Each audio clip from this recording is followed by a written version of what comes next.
quiere volar, pero cortan sus alas.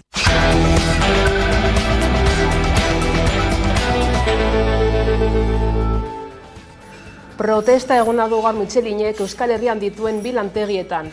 Gasteizen eta Lasarte Orian jarrerak oso urrun daude lan ituna adosteko negoziazioan. Sindikatuek ez dute babestu zuzendaritzak aurkeztutako azken proposamena eta grebara deitu dituzte bi lantegietako langileak. Erosteko ahalmena berreskuratzea da protestan diren langileen aldarrikapen nagusia. Kaixo eguerdion, Gasteizko eta Lasarte Oriako Michelineko 4.000 langile inguru grebara deituta daude. Gipuzkoako lantegia langile batzordeak deitu ditu greba egunak eta Gasteizen berriz gutxiengo sindikala izan da deialdia egin duena. Arabako hiriburuan grebak oihartzun handia izan du goizeko txandan eta sindikatuen arabera ekoizpen katean langileen 93%k bat egin dute protestarekin eta ondorioz lantegia ia erabat geldituta dago. Guztira, 4 greba egun egingo dituzte. Eta 1000 lagun baino gehiago batu dira Amurrion Galder Barbadori eta Aitor Zelaiari elkartasuna adierazteko. Espainiako Auzitegi Gorenak euren kontrako 4 urteko espetxe zigorra berretsi du eta Euskal Herriak aurrera lelopean elkartasun uholde bat osatzera deitu du ankerkeriari stop plataformak. Iragarri dute egoera berri horren aurrean mobilizazio zikloa irekiko dela. EH Bilduren mahai politikoak bilera egingo du Donostiako egoitzan Kongresurako eta Senaturako hauteskundeetako hautagaien proposamena lantzeko. Eguerdiko 12etan Arnaldo Otegi koordinatzaile nagusia hedabideen aurrean agertu da hautagaien proposamenaren berri emateko. Zerrendaren inguruko lehen planteamendua da jarraikortasunaren aldeko apustua egitea, bai? Uste dugulako oso lan ona egin dela legislatura honetan Madriden, zentzu askotan. Uste dugu balore ziur bat izan garela Madriden. Uste dugu gure babesa politika sozial aurrerako hoiei oso baliogarria izan dela eskubideak berreskuratzeko Euskal Herrian eta Euskal Herritarrek eskubideak berreskuratzeko eta zentzu horretan gure lehen erreflexioa eta gure lehen erabakia mahai politikoan izan du da jarraikortasuna ematea gure zerrendi. Erretretele erreformaren aurkako protestak ez dira amaitu sindikatuentzat. Bihar greba mobilizazio egun batera deitu dute eta Baionan ere protesta egingo dute. Intersindikala deitu du grebara iparraldean eta Frantzian. Eta intersindikalean onartzen ez badute ere, labek ere deitu du astearteko mobilizaziora. Aiara de horretan lankideak xehetasun gehiago ditu. Pentsio erreformaren kontrako aldarriek iparraldeko kaleak hartzen jarraitzen dituzte. Erretidero adina 72 urtetik 74 igotzen duen lege erreforma apilaren erdialdean iragarri zuen Macronek eta maiatzaren batean milaka pertsona mobilizatu ziren reforma horren kontra egiteko eta azken egunetan gainera Frantziako asambleara itzuli da gaia, zehazki Liot taldeak erretaren adina 72 urtetan ezartzeko lege proposamena egin baitu. Gogoratu behar da Macronek 49.3 artikulua erabilita indarrean sartu zuela legea, osaketa galtzeko beldur zelako eta horrela dekretuz onartu zuen erreforma Frantziako gobernuak. Baina ikusteke dago orain, ekainaren 8an diputatuek aukera izango ote duten, erretaren adinari buruz bozkatzeko. Eta testuinguru horretan, bihar ekainaren 6an berriro greba eguna dute iparraldean, eta gainera manifestazioa egingo dute Baionan, eta bestalde intersindikalean onartzen ez baduten arren, labek ere mobilizatzera deitu du. Gabe borrokatuko gara, erretreta kontra erreforma kentzeko eta jendarte proiektu eta lan mundu bidezkoagoak lortzeko. Beraz, deitzen ditugu gure 3 sindikatuak parte hartzea mobilizazioetara, greba egitea, ekonomia blokatzera, ez da amore maiteko.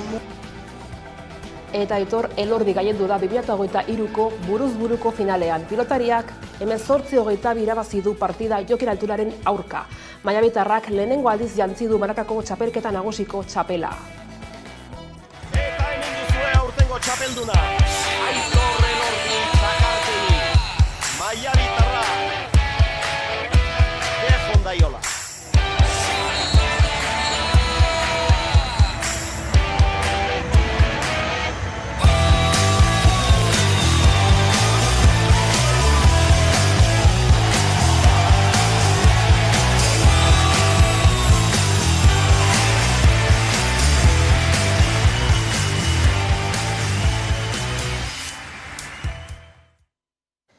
Eguneko titularrak aipatuta heldu diezaiogun eguneko gai nagusiari. Gasteizko eta Lasarte Oriako Mitxelineko 4.000 langile inguru grebara deituta daude. Izan ere sindikatuek ez dute babestu zuzendaritzak aurkeztutako lan hitzarmenaren proposamena. Gipuzkoako lantegian langile batzordeak deitu ditu greba egunak eta Gasteizen berriz gutxiengo sindikala izan da deialdia egin duena. Guztira 4 greba egun egingo dituzte. Goizeko 5:00 hasi dira lehenengo elkarretaratzeak Gasteizko eta Lasarte Oriako lantegietan. Gasteizen zentraleko iturriek El Correo egunkariari adierazi diotenez, ekoizpen lerrotan 83ko jarraipena izan du grebak. Arabako hiriburuan kokatuta dagoen lantegian 3.300 langilek lan egiten dute. Kamioientzat eta obra publikoetako ibilgailuentzat gurpilak egiten dituzte. Gasteizen gutxiengo sindikalak egin du greba deialdia. Hau da, ELA, LAB, ESK eta CGT sindikatuek langile batzordearen babesik gabe. Komisiones Obreras, UGT, CESIP eta CCM sindikatuek osatzen dute gehiengo sindikala. Azken asteotan greba bertan behera ustea eskatu zuten, baina ez dute lortu. Gipuzkoako lantegian berriz 500 langile daude. Kasu honetan lana usteko deia langile batzordeak egin du. LAB, Komisiones Obreras, UGT, ELA eta CCI sindikatuek hain zuzen ere. 4 greba egun egingo dituzte ekainean eta uztailean, gainera goizeko 9:30 auto-ilara bat osatu dute Lasarte Oriako kaleetan, eta arratsaldean berriz manifestazioa egingo dute. Mitxelinek 112ko soldata eskaera eskaini du datozen 4 urteotan. Sindikatuek nahi dute ordea soldateko kontzeptu guztiak inflazioarekin lotzea. Horrekin batera lanaldia eta behin-behinekotasuna murriztea eskatu dute. Eta 1000 lagun baino gehiago batu dira Amurrion, Galder Barbadori eta Aitor Zelaiari elkartasuna adierazteko. Espainiako Auzitegi Gorenak euren kontrako 4 urteko espetxe zigorra berretsi du. Zabaldu nahi dugu prozesu judiziala guztiz ankerra eta injustoa izan dela eta izaten ari dela. Eta bestetik, azpimarratu nahi dugu Euskal Herriak baduela beharra eta baduela nahia injustizia hauei eta egoera hauei aurre egiteko. Eta horregatik elkartasun fase berri bat abiatu dugu, elkartasun keinuak Euskal Herriko txoko guztietatik zabaltzeko. EAJak eta PSek akordioa itxi dute Gasteizen eta Araban. Aldundietan eta udaletan koalizio gobernuak osatzeko akordioa itxi dute bi alderdiek. Legution jeltzaleek aginduko dute eta PPren babesa beharko dute Gasteizko eta Oiongo alkatetzak eskuratzeko. PPek berriz Bastidako eta Guardiako alkatetzak bereskura ditzake. PSek eta EAJak baieztatu dute EAEko foru eta toki erakundeen gobernagarritasunerako akordioa adostu dutela. Gauzak horrela akordioren bitartez, Ramiro González diputatu nagusia izango litzateke, eta Gasteizko udalean koalizio gobernua berresteko aukera errazteaz gain, Legutioko alkatetza Nerea Bengoa jeltzaleen esku geratuko litzateke. Akordio zabala, batzeko akordio bat da. Gure instituzioetan egonkortasun bat egoteko eta hainbeste foru aldundi eta herriei egonkortasun horren bitartez geroz eta bizi kalitate gehiago emoteko. Bestalde PPek giltza du Oionen EH Bilduri alkatetza kentzeko. EAJak 3 aulki ditu eta PSek 2. Beraz, koalizio gobernua PPren bi zinegotziak babesten badituzte, EH Bilduk alkatetza galduko luke. Bastidan eta Guardian berriz EAJ eta EH Bilduren arteko akordioa berresten ez bada, alkatetza PPren esku geldituko litzateke. Aukera hori saiesteko 2 aukera daude, jeltzale eta zuberanisten arteko akordioa berrestea edo EH Bilduk doako babesa eman EAJari.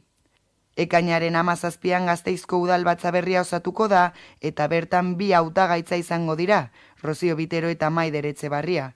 Guztira 27 zinegotziren artean aukeratuko da alkate berria. EH Bilduk 7 aulki lortu ditu, PSek, PPek eta EAJak 6 eta Elkarrekin Podemosek 2. Gehiengo osoa lortu nahi duen hautagaitzak gutxienez 14 zinegotziren aldeko botoa behar du. Gehiengo osoa osatzeko akordiorik ez badago, Boto gehien lortu dituen zerrendako buru den zinegotzia izendatu litzateke alkate. EH Bilduk irabazi zituen Gipuzkoako Batzar Nagusietarako hauteskundeak, baina baliteke lehen indarrak ez gobernatzea, bigarren, hirugarren eta laugarren indarrek bat eginez gero. Gobernua osatzeko helburarekin hasiak dira negoziaketak, EAJak eta PSek goberna bidea bermatzeko akordioa egin dute, Elkarrekin Podemosek ezker politikak babestuko ditu eta PPek argi adierazi du alduen guztia egingo duela EH Bildu erakundeetan egon ez dadin. Oraindik ez dago ezer garbi. Gipuzkoak erabaki du EH Bildu izatea lehen indarra, 22 eserlekurekin. Alde handiz egin dio aurre gainera EAJari, 17 eserleku dituzte jeltzaleek bigarren indar bilakatuz. Jarraia sozialista daude 7 aulkirekin eta hurren ez hurren PP eta Elkarrekin Podemos 3 eta 2 batzarkiderekin. Gobernua osatzeko helburuarekin hasiak dira negoziaketak.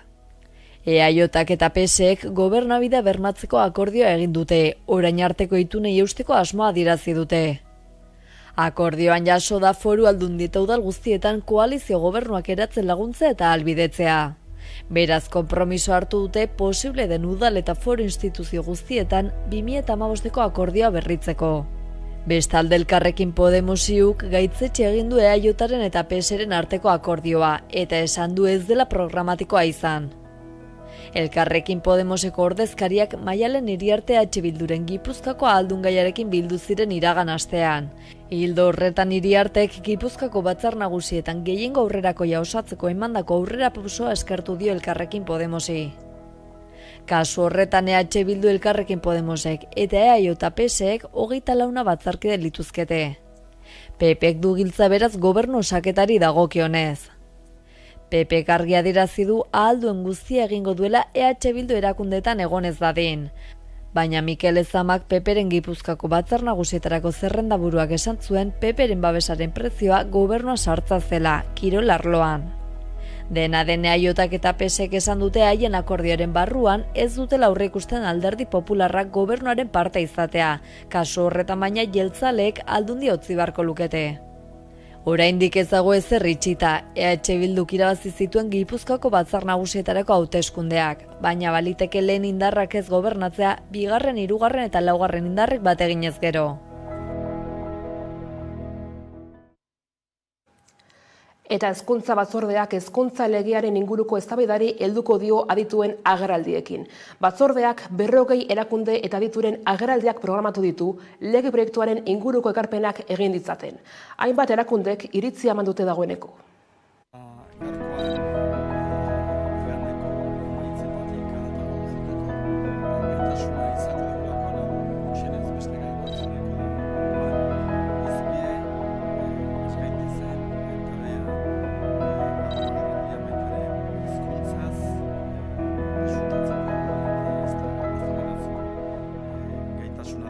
Balekoa den lege baten aurrean gaude. Baino, gobernuari dekretu eta agindu bidezko gobernantza ahalbidetzen dion lege baten aurrean ere. Lege honek ez du eskola publikoa hezkuntza sistemaren muinean kokatzen. Izan ere, publiko-pribatu sistema duola betikotu nahi du Euskal Hezkuntza Zerbitzu publiko asmatu berri baten bidez. Legeak jasotzen baldin badu hezkuntza akordio horretan jasoa genuena, legea balekotzat joko dugu. Osoko zuzenketa bat aurkeztuko dugula lege honen aurrean. Ereduak aldatzen badira hori definitu egin behar da, ontxe bertan ez daude legearen testuan.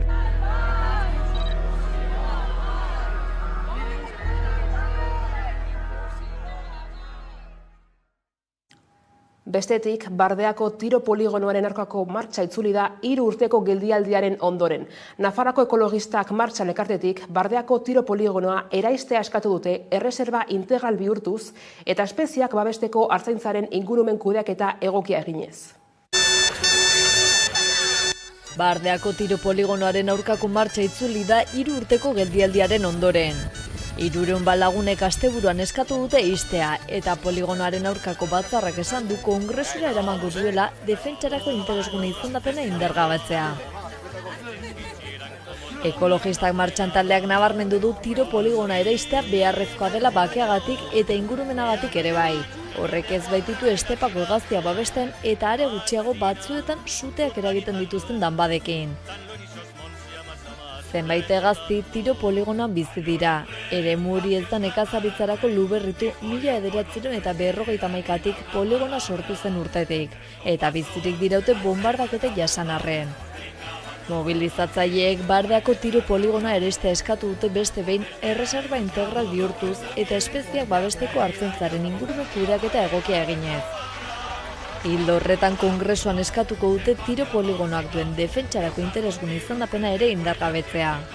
Adirazi dutenez ez diete utziko Nafarroako eta Aragoiko gobernu izen udalei beste alde batera begiratzen eta kontratu berri batek izango luken larritasunari muzin egiten.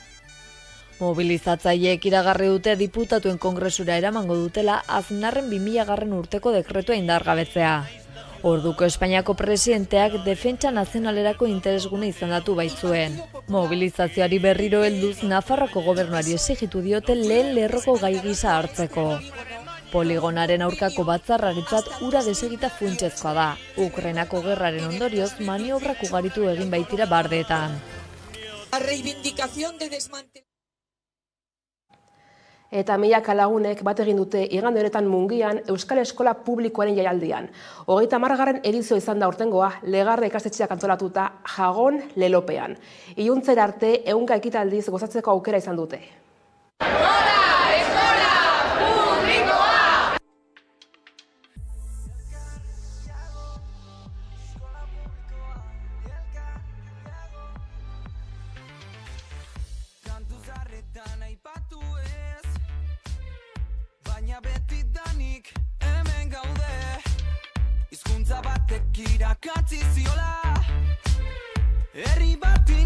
Zaindu, babestu, gorde. Horiek dira bizkaieraz adiera honek dituen esan nahiak. Gurera ekarriaz, Euskal Eskola Publikoa izena duen altxor bat dugu, eta guztioi dagokigu altxor hori zaindu, babestu eta gordetzea.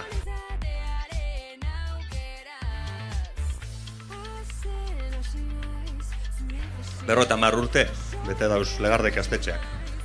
Ibilbide luzea, benetan.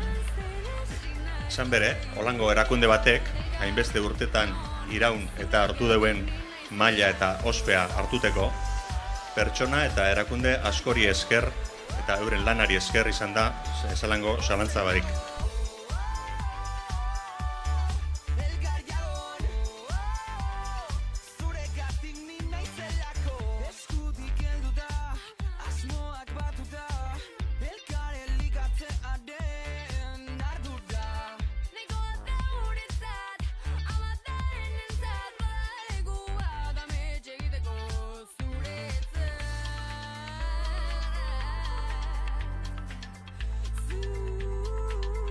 Gaur egun eskola publikoa da herri honi euskarazko kalitatezko irakaskuntza eskaintzen dion eskola, ez? Eta nik uste dut gainera gero eta familia gehiago eskola publikoa aukeratzen dute, eta baita ere horregatikan Euskal Eskola Publikoaren jaia bihurtu da, gero eta hitzordu garrantzitsuagoa familientzat eta hezkuntza komunitate osoarentzat.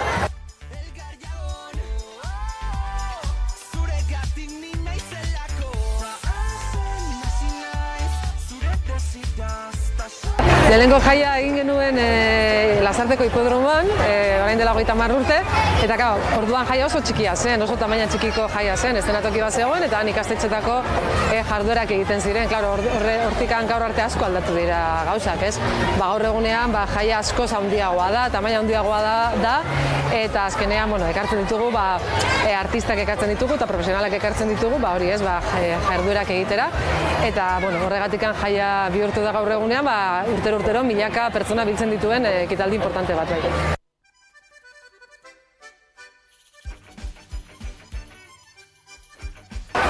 Hasiera baten, orain dela 40 urte, euskerazko ezikera nahi bazendun zure semeentzat, ikastolak ziren bide bakarra.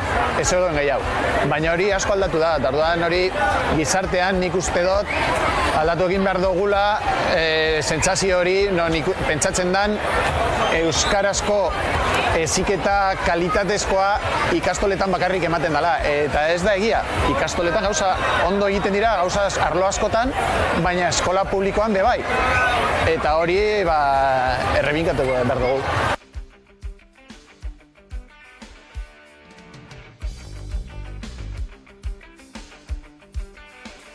Festa hau ez gauz hemen diru bila, hau erreibindikatiboa da, ondo pasatzeko, gaur eguraldi izugarria daukagu, Mungia leku polita da, jende asko etorri da ondo pasa dezatela, hori da guztia.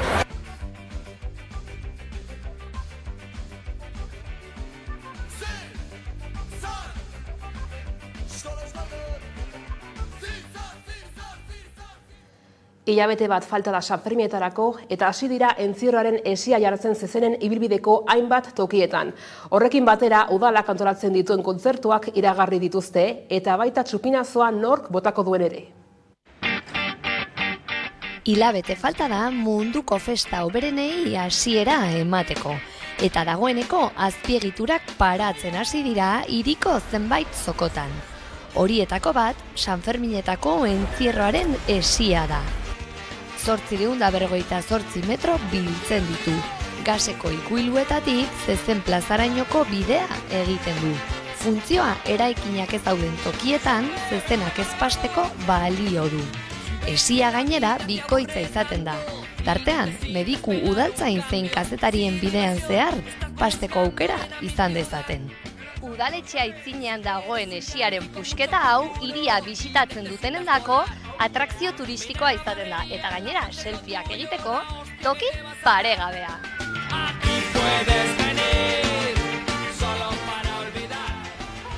Eta hesiarekin batera udalak Sanferminetako kontzertuak iragarri ditu.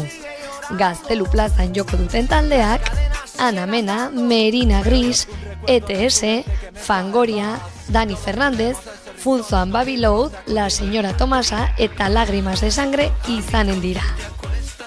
Hori gutxi balitz, Iruñeko alkateak errandu, Sanferminetako txupinazoa osasunak jaurtiko duela. Sanferminetarako elementuak bilduz doaz, eta iruindarrak festarako irrikitan dira.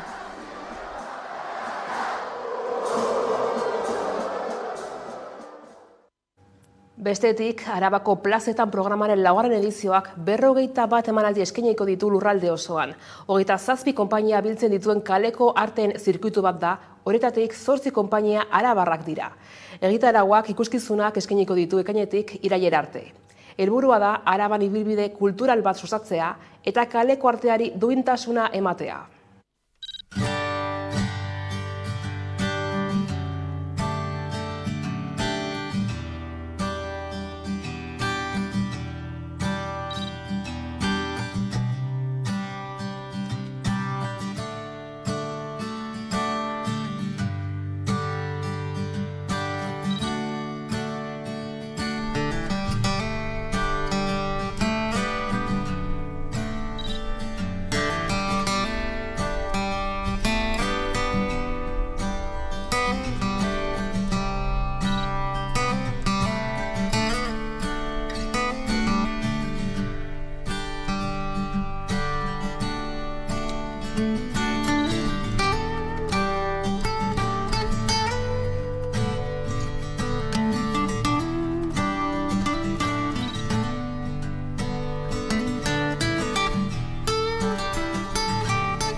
Eta kiroletan, greba mugagabea hasi du Bilbao Kirolakeko kirol instalazioez arduratzen diren lorazainen kolektiboak.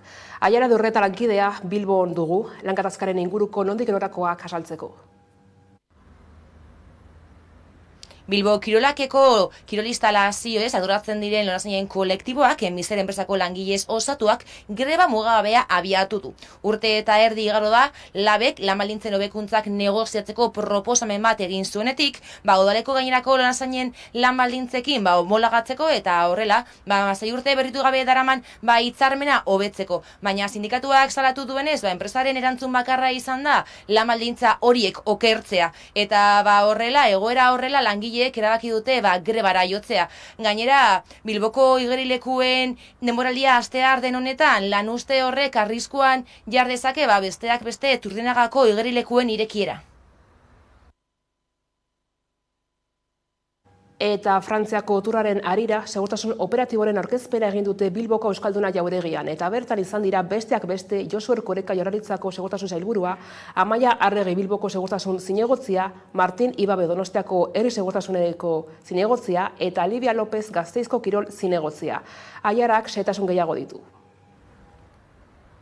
Frantziako turraen segurtasun operatibo Frantziako turraen harira Euskal Erakundeek aurkeztu dute planifikatutako mugikortasun eta segurtasun operatiboa. Uztailaren batean Frantziako turra Bilbotik abiatuko da eta uztailaren batean 2 eta 3 Euskal Herria zerratuko dute txirrindulariek lehenengo 3 etapetan. Eta 3. etapa horretan hegoaldetik abiatuko dira txirrindulariak eta iparraldean bukatuko dute. Eta iparraldea zizpide Baionako hiriak kaso Frantziako turraren antolatzailearekin hitzarmen bat egitearen alde egin du eta akordio horren arabera Euskalen animatzaile bat izango da Akitania etorbidean, 3. etaparen helmugan zehazki, Spitzer ofizerekin batera. Eta hegoaldean aipatu bezala segurtasun operatibo integrala antolatu dutela adierazi du Josu Erkoreka Jaurlaritzako segurtasun sailburuak.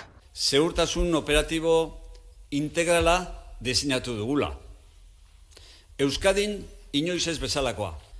Egun horietako joan etorri guztiak denporarekin planifikatzeko. 2. Informazioa behar besteko denporarekin bilatu eta biltzeko. Eta 3. Batez ere, egun horietako garraio publikoa izatea. Garraio publikoa erabiltzeko uztailaren 1, 2 eta 3. Bilboren kasuan, gero Amaia Arregik zehaztasun gehiago azalduko dizuen moduan, murrizketak aurreratu egingo dira, izan ere, turraren hasiera handiaren aurreko egunetan nazioarteko interesa duten jarduerak eta ekitaldi garrantzitsuak izango baitira, eta ekitaldi hori guztiak Bilbon bertan egingo baitira. Eta eguneko elkarrizketari tartea zabalduko diogu orain. Gaurkoan, Aner Ansorena aholkulari politikoarekin egin dugu hitzordua.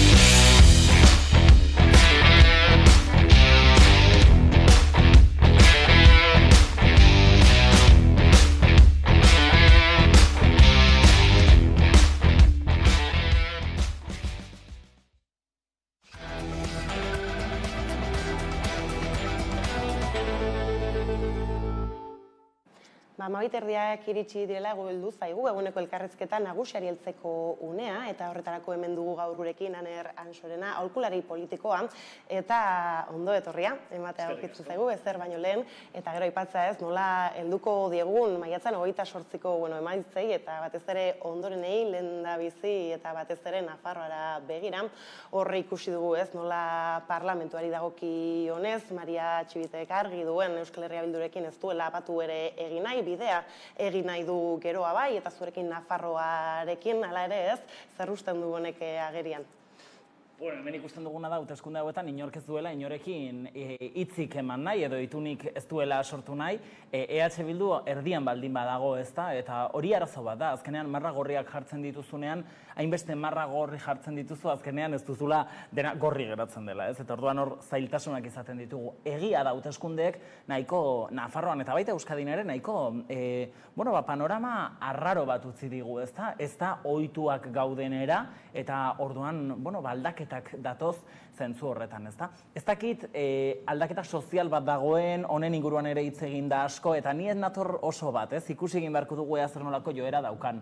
Baina egia da Nafarroan adibidez ikusten duguna dela, Maria Txibitek ez duela EH Bildurekin orain hitzartu nahi gobernurik, baina lehengoan ere ez zuen hitzartu berez gobernurik, bai akordioetara iritsi ziren, baina barruan geratu ziren akordioak izan ziren, ezta? Orduan ikusi egin beharko dugu zer nolako joera hartzen duen honek, 16ean hain zuzen ere izango da parlamentuaren mailaren osatzea, eta gero 17an udaletxeena, eta hor bai pastela hor dagoela.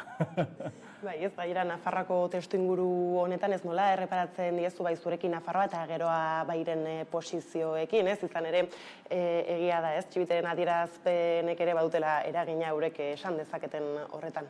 Bai, pentsatu behar dugu alderdi sozialistak ez duela Nafarroari edo Euskadiri bakarrik ez dagoela horri begira, ez da, alderdi sozialista Espainiako alderdi bat da, hau da, nazionala da, eta ikuspegi hori alderdi popularrak egiten duen antzera, ez da, orduan ikuspegi hori izatean arazoa non dago?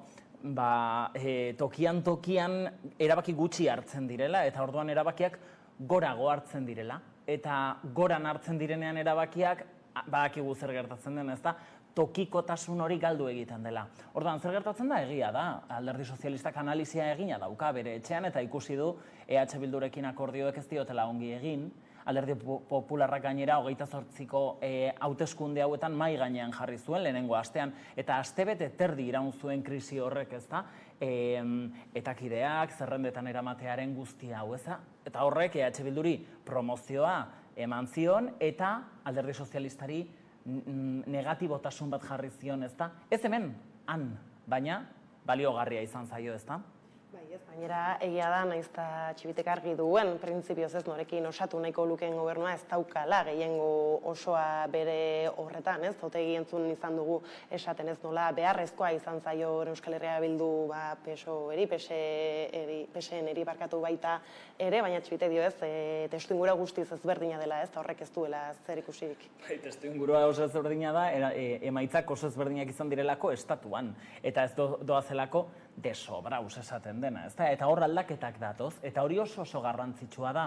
Oso garrantzitsua da jakitea zer nolako emaitzak izan dituzun, ez bakarrik Nafarroan, baizik eta herrietan, hirietan eta baita beste komunitateetan ere, eta hor, Sánchez hor dago, eta zentratuta dago horretan, berak zeitun nahi dituen hori ikus egin beharko dugu, baina argi dago Nafarroaren kasuan, argi dago mariatxibite asko zerosoago egongo litzatekeela geroa bairekin, eta kontigo zurekinekin bakarrik, ezta? Eta EH Bilduren behar hori ez zaio gustatzen logikoa delako, dauzkalako gauza negatibo batzuk bere hauteslegoarentzat, 23an izango ditugun hauteskundeetarako, ezta? Orduan guztia da garrantzitsua. Baina tarteka aipatu duzula ez, Espainiako egoera bera, eta nola Pedro Sánchezek ez, aurrerapena iragarri duen, uztailaren 23an gortetako bozak, osatzeko bozak izango dira, galdetzagian ez, aholkulari politiko gisa anerrez, zer nola jaso zenuen albiste hori? Guretzako oso interesgarria da, ez horrelakoak gertatzen direnean, eta zer nolako eszenatokia uzten duen, ez da, ez digu eman denborarikia, naiz eta analizia egiten ari garen, ez digu denborarik egin analizi hori gardentasunean egiten, ez? Egia da, hauteskunde zailak izan ditugula orain mai gainean, eta orain bagoazela beste hauteskunde garai batetara, eta gainera guztaian, ez da, beroarekin, eta badakigu horrek zer ekartzen duen, ez da, parte hartzearen beherakada izango dugu, azkenean posta bidezko bozkak gora egin duela ere jakin badakigu, eta hori oso garrantzitsua da ikusteko zer nondik norakoak izango diren, egun horretan izango ditugun datuak, berazko joera egingo du, baina hor egia da, sorpresa hartu ninduen edo ez, ikusi genuenean egun horretan bertan, goiz horretan bertan esaten zela Pedro Sánchezek agerraldi publiko egingo zuela, hor alarmak pizten zaizkizu, ezta? Eta hor bi aukera zeuden bakarrik mai gainean, edo 3. Bata, bere dimisioa, Pedro Sánchez ezagututa ez nuen ideia horretan asko sakondu. Bigarrena, Podemos gobernutik kentzea izan zitekeen, Podemosen beherakada ikusita, berak ikustezakeen bere irudia modu nabarmen batean indartuagoa hori egingo balu, eta 3. hau, ezta? Eta azkenean 3. izan zen. Eta honek ez, bakigu eragina izan dezakeela ez izan Nafarroan, zein Araba, Bizkaia eta Gipuzkoako negoziaketetan, paktuetan eta bar, baina Nafarroan ez, agian bereziki zeintzu dira puntu nagusiak ez, zertan eragiten du nabarmenen hau? Garrantzitsua da ikustea Nafarroan eta toki guztietan orain ez gaudela negoziazio prozesu batean, naiz eta bagauden, baina modu mediatikoan gaude hauteskundeetan zer gertatuko zain. Eta orduan horrek aldatzen du ikuspegia osotara, ezta? Nik hemen analisi sakonago bat egin beharko genukeela uste dut, ezta? Azkenean Pedro Sánchezek egin duena da, tablero bat geneukan eta bakoitza bere tokian jartzen ari zen, baina Pedro Sánchezek tablerori ostikada bat eman dio eta dena mugitu du, ezta? Kondizioak aldatu egin ditu eta orduan negoziazioa ez da hainbeste hauteskunden emaitzetako klabean egingo, baizik eta mundu guztia orain badago, modu batera edo bestera kondizionatuta, ezta? Eta orduan denean dauka. Baita azkeneko udaletxean egingo den paktuan ere, adibidez Euskadin, La Guardia eta La Bastidan zer gertatuko den Alderdi Popularrarekin, Gipuzkoan zer gertatuko da, Alderdi Popularrak emango dio EAJ eta PSeren akordio horri modu doainik edo nola egingo duen, ez? Orduan, guzti hori oso garrantzitsua izango da, emaitzetan islatuko delako, ez dezagun ahaztu, hau ez dela txorakeria bat. Oso garrantzitsua da, segunetan norekin egiten duzu nituna, ze gero, emaitza bat edo beste izango duzu. Horreago erreparatuko diogu, ez? Apur bat horri ala ere, ez? Nafarroan garela falta zaigu aipatzea, UPN bera, ez? Hemen agian aurreikuspen gehienak Iruñeko udalean edo fokua, ez? Ere hor badago zer nola irten da, ez? Hauteskunde hauetatik UPN. UPN-eri egundoko golpea ematen zion mundu guztiak eta esaten zuen UPN-ek oso gaizki egingo zuela eta emaitza oso txarrak aterako zituela, ezta? Eta ikusi dugu ez dela horrela izan, ez dezagun ahaztu eta ez dezagun ere modu lasailean hartu UPN, ezta UPN-ek indarra dauka, Nafarroan egundoko presentzia, tokiko presentzia dauka eta hori ezin dugu ahaztu, hegemonia bat izandako alderdi bat da, hau da, egundoko implantazio territoriala izan du, ezta? Eta hori ezin dugu ahaztu. Egia da, Javier Esparzak mezu handi bat bidaltzeko aukera izango duela orain, hau da, denek hiltzat ematen zutena ez da hil, baizik eta nahiko ongi atera da, ezta? Eta horrek indarra emango dio bere hauteslegoan, ezta? Alderdi Popularra, Vox ere sartu dira parlamentuan, orduan horrek ere parlamentuari emango dio nolabaiteko informazio aldetik edo komunikazioaren aldetik emango dio nolabaiteko garrantzia edo interesa, ezta? Pizteko aukera. Ez gainera esan genezakez bestelako kanpaina, da aurre kanpaina batean, ez, dagoeneko murgilduak garen honetan, ez, Iruñako udalak baduela, ez, foku mediatikotik asko baita ere, ez, eta zentzu horretan pentsa daitek ere, ez, PSNek nahiago duela UPN gobernuan beste alderdi bat baino? PSNek nahi duena da gobernua bere izatea, udaletxean, ezta? Eta nik esan nuke ez duela nahiago, ez du nahiago Kristina Ibarrola bertan egotea. Ez duena nahi da, Asiron egotea. Hori argi eta garbi dauka, ezta?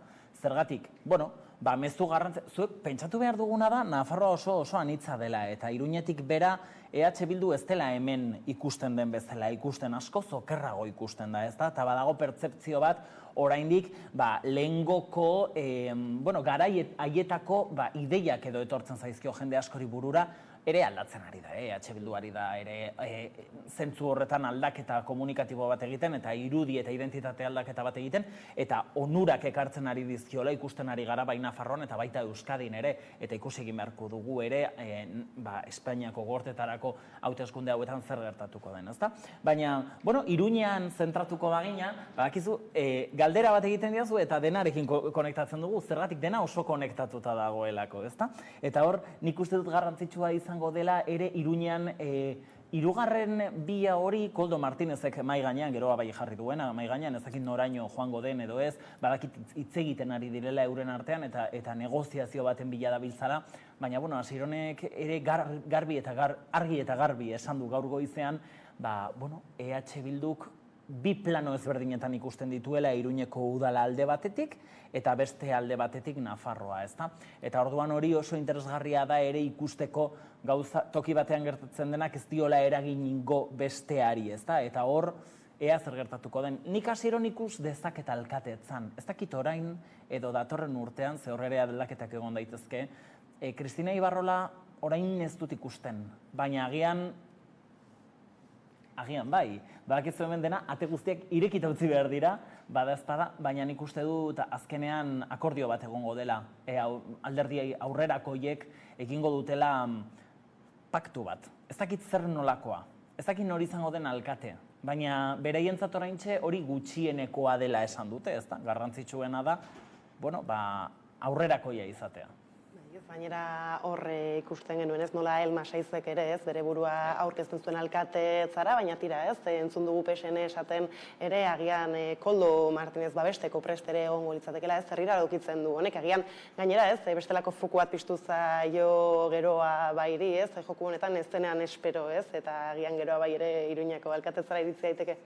Bueno, nik uste dut beraiek ere ez zutela espero, ez da, baina ikusi duten moduan, ikusi dutela zer nolako eszenatokia dagoen, aukera bat gehiago da, eta aukera interesgarri bat uste dut jarri duela mahai gainean Koldo Martinezek, beste gauza bat izango da, ea hori EH Bilduk erosi egingo duen. Ze oso erraza izango zaio alderdi sozialistari hori erostea, izan daitekelako aukera bat, gero Nafarroako parlamentuan ere beste aukera bat izan ahal izateko, baina EH Bilduk erosi behar du. Ez dezagun ahaztu, EH Bilduk dituela bozka gehien eta zinegotzi gehien Iruñeko udaletxean alderdi aurrerako ari bagara, ezta? Eta orduan beraiek daukate giltza, hori argi dago, eta akordio bat ez baldin badago ez da ona izango beraientzat, ez da aurrerako jentzat ere ez, Kristina Ibarrola izango dugulako alkate, ezta? Eta hor, hausnarketak oso ongi egin behar dira, eta ez dut uste eserleku kontutaz aritu behar direnik, hainbeste, baizik eta programaz, eta zer nolako joera izango duen 4 urte egon behar garelako, ez da orain bozka eman eta kito, ez 4 urte osoz, udaletxe batean ez dago aurrerapen elektoralik edo hauteskundeak aurreratzeko aukerarik, orduan 4 urte osoz egon behar dira, eta ez dakit horrek ere nolabaiteko inestabilitatea ematen dio gobernuari, ez da? Gainera orain programa bera aipatu duzula, ez zenbat ari garen entzuten, siglak, ala programa, eta ez zer ematen zaion garrantza, eta ez Nafarroan bakarrik, ez, EAen ere antzekoa ari da izaten batzuetan, ez, medioetan gain hartzen dabilen diskusio hori, edo, ez dakit esan, ez, ezaten genuena, ez, bi bloke horien edo bi kontzeptu horien arteko ezberdintasuna, ez nola, erreparatzen diozu hori, ez dakit, komunikatiboki bakarrik, ez, bidea duen horrek, ala gero eragin sakonak izan ditzaken. Pentsatu behar duzu azkenean hemen, hauteskunde gauean ikusten duguna izaten dira zenbakiak. Eta hurrengo 2 asteetan egiten duguna da zenbakiak batu. Bat bestearekin eta ikusi zer nolako emaitzak ateratzen diren, ezta? Programak garrantzia asko galdu du politikan, ezta? Lehen politika askoz ideologikoagoa zen, orain ez horren beste, ikusten dugu adibidez, badaudela alderdiak bozka dezaketela bai alderdi popularrarekin eta bai alderdi sozialistarekin, ezta? Eta, hor nik uste dut, hori ere oso interesgarria delako, ze zuk, segun eta ze helburu daukazun, batekin edo besteekin, itunak egin ditzakezu, eta nik uste dut hori ere politika badela, ezta? Nik marra gorrien alde ez dut inoiz egiten, ez zait iruditzen interesgarria denik marra gorriak jartzea, gainera hauteskundeak baino lehenagonik, ni oso kritiko atera naiz ere alderdi sozialistak egin duenarekin adibidez Iruñean, nik uste dut horrelako marra gorriak ezin direla jarri, eta gero ere oso kritiko naiz alderdi popularrarekin hemen Euskadin egin dituenarekin, ezta? Ze azkenean mezu bat eman duzu, gero Madrildik beste mezu bat eman dizute, orduan oso zaila da horrelakoetan gauzak ongi egitea eta transparentziaz edo gardentasunez egitea gauzak, ezta? Nik beti programa uste dut dela garrantzitsuena, baina jendeari ez zaio inporta. Jendeak benetan jendeak ez du irakurtzen ere, ez du irakurri ere egiten zer iristen zaion etxera, eta askotan ja politika askoz emozionalagoa da, eta jendeak ez duen beste bere ideekin bat egiten duen zerbait bilatzen, baizik eta, egin dezagun programaz beste, eta joan gaitezen aurrera, ez da? Orduan, azkenean jendeak nahi duena da estabilitatea, kudeak, eta gauzak ongi joan daitezela, eta gutxi gehiago, ez da? Ez, baina kudeak eta horri heltzeko, ez, egin izan dute adierazpena, bai PSek kasu honetan, eta EAJak, ez da, nola gobernabilidade horri eusteko, eta apur bat ez, konfiantzazko eurek ez, konfiantzazko ditzen dioten, batuketa horri jarraipena ematekoa, hasieran ez, aipatzen zenuen, eta ikusi genituen ez, alderdiak justu 28 gauean, batzuk ospatzen, aldaketak iragartzen ez, oso harin agian aldaketak iragartzeko, zerrolako aro politikoa ireki da ez, maiatzen 28aren geroztik EAN. Bueno, zuk ez baldin baduzu, egun horretan oso fuerte ospatzen, zuk arazo bat izango duzu, gero zu ez baldin bazara ateratzen. Orduan, argi dago, adibidez, pentsatzen dute EH Bildu zari zarela, EH Bilduk oso pozik hartu zituen datuak, oso pozgarriak direlako datuak, baina egia esan nik analizia hau ere egin dut, EH Bilduk ez du egundoko igoera izan bozketan, bozka kopuruan, baizik eta portzentaian asko igo da, eta zergatik EAJaren alderdi hautesle asko ez direlako joan, ez da, bozka ematera. Hau oso analizi simplea izango litzateke, eta orduak egoteko aukera izango genuke, baina pentsatzen dut gero zerbait egingo duzula. Orduan, garrantzitsuena hemen zer da, analizia egiterako orduan ikustea, bai, EH Bildu potentea ateratzen da, hauteskundeetan eserlekuak atera dituelako, eta hori horrela da, eta gainera zoriontzekoa da, lanketa handia egin dute duela urte asko, eta ez da egun batetik bestera egiten den zerbait, eta hori oso garrantzitsua da, ikusi behar da nor dagoen luzera begira eta nor dagoen momentu bakoitzari begira, eta hor adibidez ikusten dugu Podemosek zernolako golpea izan duen Elkarrekin Podemosek hemen Euskadin, eta toki guztietan, Espainian nahi zuzen ere, eta hor ikusi egin beharko dugu ere bai, egun horretan egiten dituzun, postasun irudi horiek, edo irudikapen horiek, orain nola uzten dizuten, ez da? Ze orain badirudi ez duzula Donostiako, Gipuzkoako aldundia izango eta Gasteizko udala ere ez. Orduan horrek ematen dizu aukera ederra biktima modura irudikatzeko zure burua, ez da? Nola EAJak eta Alderdi Sozialistak PPren babesa izan behar izan duten zuri gobernuak kentzeko, ez da? Horrek funtzionatzen du?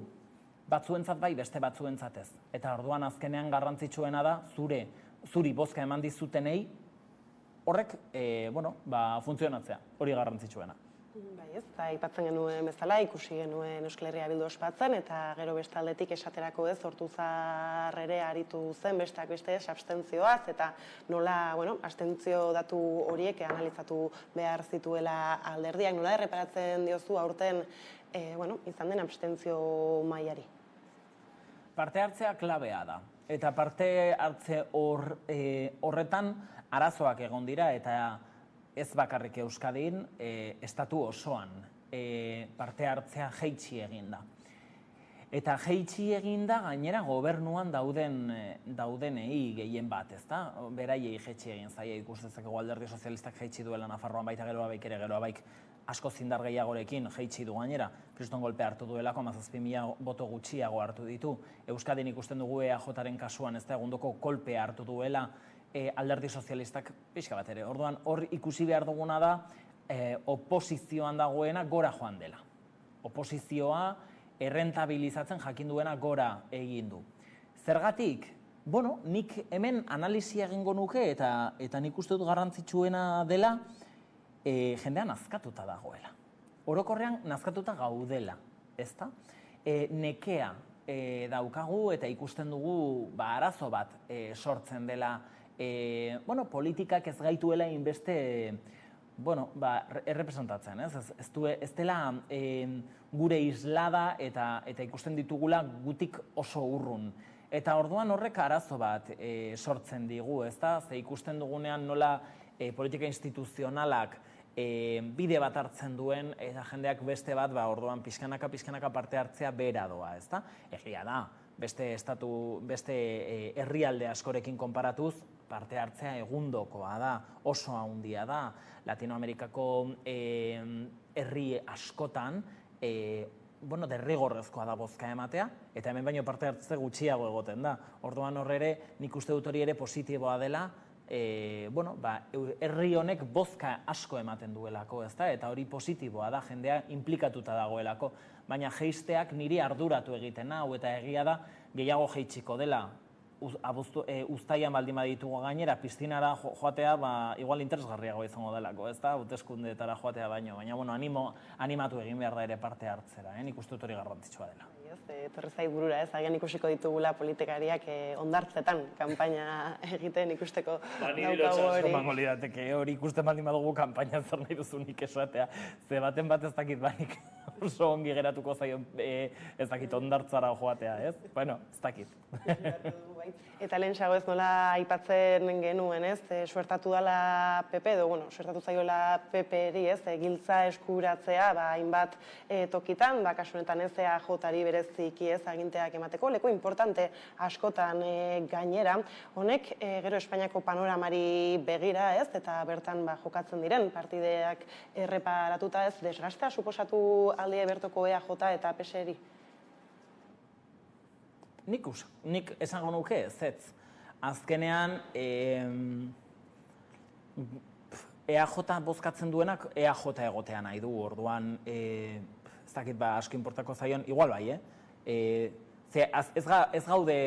gara esaten ari alderdi popularra sartu egingo denik gobernuetan, esaten ari garena da, egun batean, esango duelaren gabai, nik bozka baiezkoa ematen dut. Ez da, egun batean, baina gero hori 4 urtetan ahaztu egiten da. Beste zabat izango da, uztailaren 23an ahaztu egingo zaion jendeari edo ez, nik uste ez, ze EH Bildu gogorarazi egingo digu egunero. Baina hori izango da, izango dugun eszenatokia, ez da? Nik uste dut, alderdi popularrak irabazten baldin baditu hauteskundeak, edo gutxienez Voxekin batera gobernua baldin badauka Espainian, EAJak esan du, Voxekin ez duela ezer jakin nahi, eta orduan ez diola babesa emango, baina azkenean badakigu EAJaren papera zein den Madrilen eta Euskadiren defentsa egitea da, eta Euskadirari dirua ekartzea da bere helburua Madrilen hain zuzen ere, orduan itunak oso ezberdinak dira, segun eta ze helburu duzun, hemen bat da, eta han beste bat. Eta doako babez ez, ari da asko eta asko hitz egiten, ez? Besteak beste justu ez, Gipuzkoan agian ez, nola, bueno, Iturgaizek berak ere esaten zuen, ez? Eta zuk marra gorri ez hitz egin duzula, ez? Ez duela doako bozkarik edo doako babesik eman gura, ez? Zer ambiente sortu dezake honek? Bueno, baina gero ere Kukagamarrak gaur edo atzo esan zuen, EH Bilduk ez duela lortuko ezer bere esku badago, ez?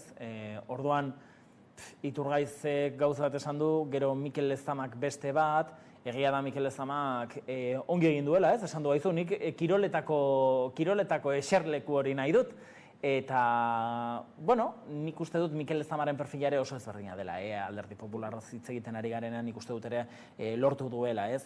Alderdi popularraren beste diskurtso bat plazaratzea, baina Kukagamarrak ate hori itxi egin du.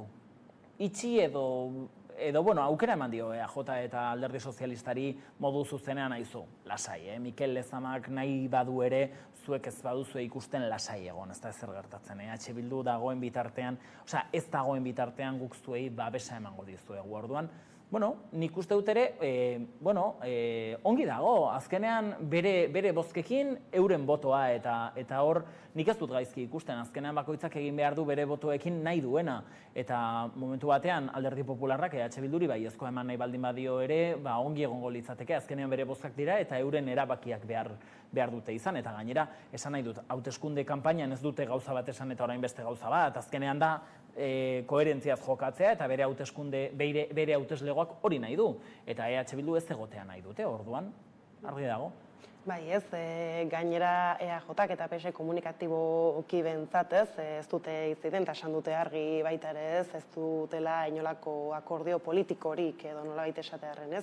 PP-rekin ikusi dugu, eta aipatu dugu lehentxeago ere ez, nolako kanpaina egin duen EAJak, ez, asko gogortu duela bentzat mediatikoki Euskal Herria Bilduren aurkako jarrera, hala ere ez, aipatzen genuen, batetik horrek ikusleio bat ireki diola Euskal Herria Bilduri ere, hala ere ez, aurrera begira uste duzu datozen hauteskundeetan eta Jaurlaritzakoak esaterako ez, urtebete barru direla EAJak kanpaina komunikatiboa bide horretatik egitea ondo datorkiola?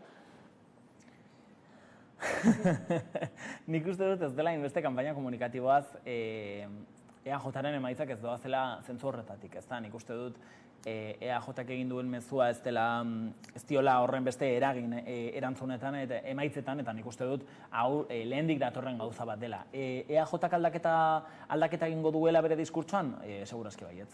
Ziur nago, horrelako emaitzak ikusita egingo du, baina ez du bakarrik, nik uste dut ez duela bakarrik emaitz aldaketa komunikatibo bat egin behar, baizik eta organikoki ere aldaketak egin behar dituela, eta hor ikusi egin beharko dugu zer nolako aldaketak egite dituen.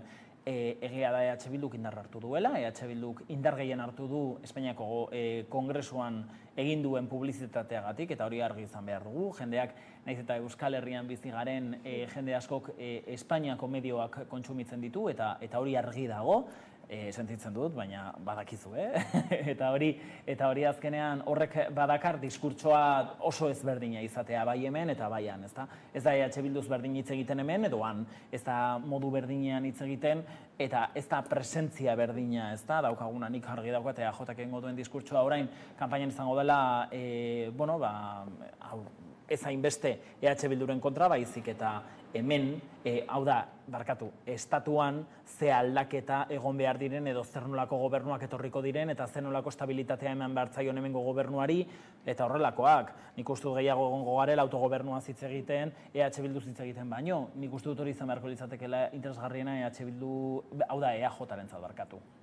Beraz, Aner, bukatze aldera, uztailean 23ko hauteskunde horiei begira, esan ditugunak aintzat hartuta, zer nolako mezuak gailenduko direla aurre ikusi genezake? Bueno, nik uste dut mezuak ez direla oso ezberdinak izango, egia da estatu klabean izango direla, eta hor ezkerrak Voxen mamua aireratuko duela, eta nik uste dut hor ere interesgarria izan daitekela horrelako zerbait egitea, eta gero ikusi beharko dugu EAJak zer nolako mezua bidaltzen duen. Baina nik uste dut esan dizudanaren harira joango dela, ezta? Alderdi Sozialistak kanpaina estatala egingo du, hau da nazionala beraientzat, nazionala zerekin, nik esaten dudan moduan, ezta? Eta ikusi beharko duguna klabean egongo den Yolanda Díazek Sumar proiektua ea gehitzen duen edo kentzen duen, eta hori ikusi beharko dugu ere, bai gaur ikusi ditugun datuak ikusita, ikusten duguna da, elkarrekin joango balira 41, 42 inguru emango lioketela, eta bananduta joango balira Podemosi 3 ematen diotela, eta Sumarri 22, 24 inguru hortaz. Ikusi beharko dugu, baina interesgarriena izango litzateke hori aber nola osatzen den, ezta ezker hori nola osatzen den. Bada, adi izango gara dudadirik ez, eskerrik asko Aner gurekin tartetxo hau hartze arren. Eta horrela ditzi gara albistegiaren bukarara, besterik ez gure aldetik, horiek izan dira gaur eguerdiak gurean gaur utzi dituenak. Gogoratu guztiak eta gehiago nahi duzuen aldiro, 11.7 edo eskuragarri, gero arte ondo izan.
Hemen da, musika zuzenean telebista saioaren 221. atala.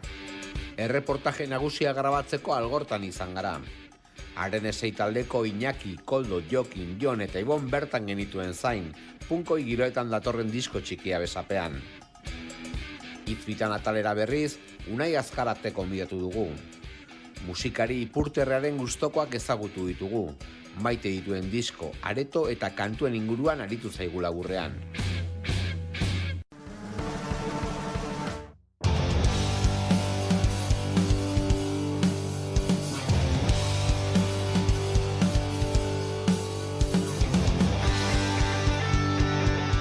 Gaurko musika zuzenean telebista saioa grabatzeko, Bizkaiko kostaldera etorri gara. Haren esei taldeko lagunekin egin dugu hitzordua, argitaratu berri duten disko txiki ezagutzeko. Gaur, musika zuzenean telebista saioan, kaleko doinuak.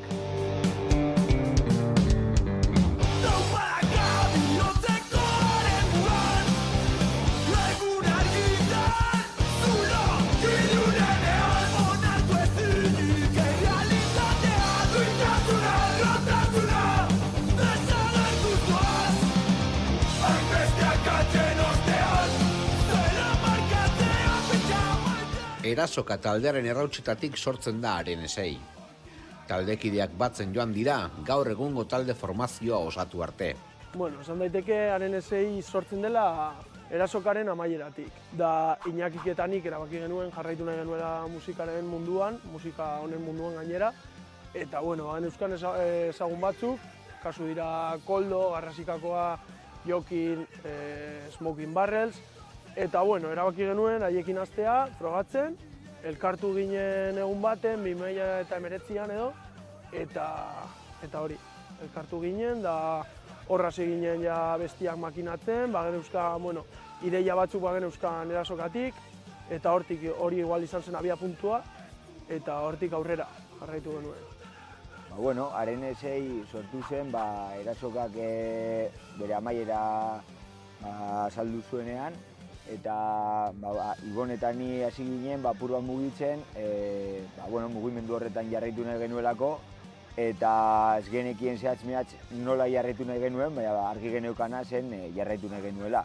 Taldearen sorrera bestek esan duten moduan, ematen da hainbeste talde egon diren Algortako estena honetan, amaiera etorri zaie, zitzaien, eta orduan musikan arituta segitu nahi zuten artean bildu ginen, erasoka alde batetik utzi zutela Iñakitakorik, ni musikan aritu nahi nuen, orduan, gero Koldorekin bildu ginen ere bai. Ni berez Garrasikatik nator, berez lehenengo kontaktatu zuten Jokinekin, eta gero bajo bat behar zuten, eta nik Garrasikak ere bukatu zuen bere ibilbidea, kanpora joan zirelako taldekideak, eta onartu nuen proposamena, eta gero Josurekin kontaktatu genuen nire kuadriakoa dela, abesti pare bat egin genituen, ez hitzaioen asko gustatzen, beste estilo batetatik zetorrelako, eta utzi zuen taldea, eta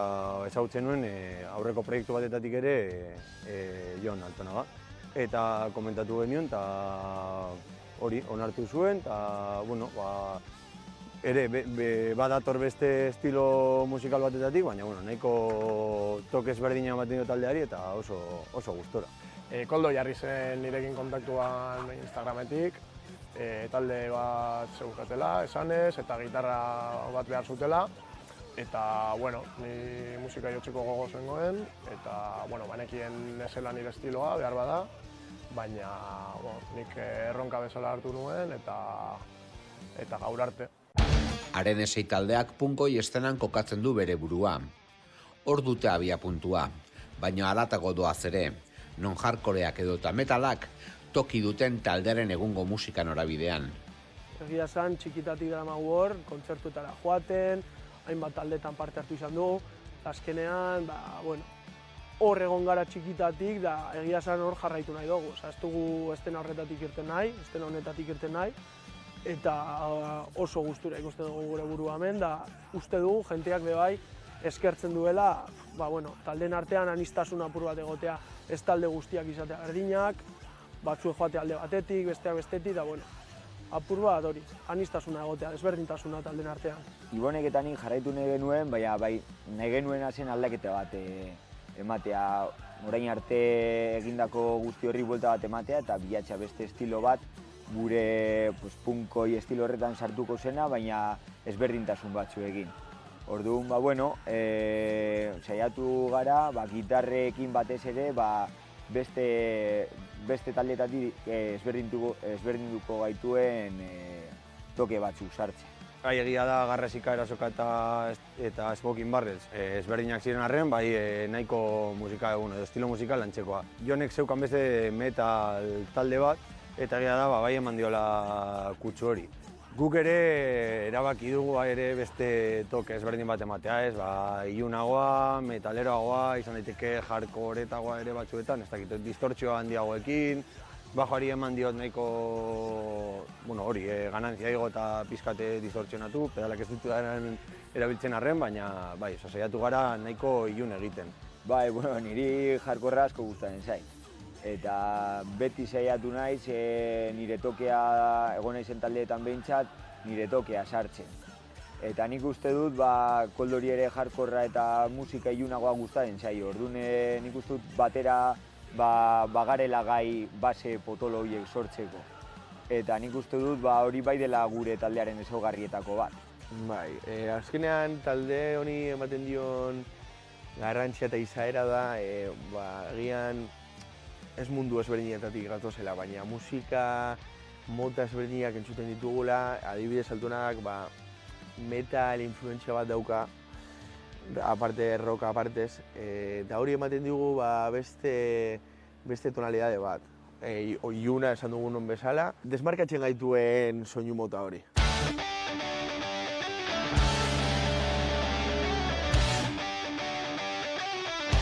Gitarretan datza taldearen bereizgarrietako bat. Taldeak egun jorratzen dituen riffak ez dira ohikoak punk oiestenan, eta horrek identitatea ematen dio taldeari.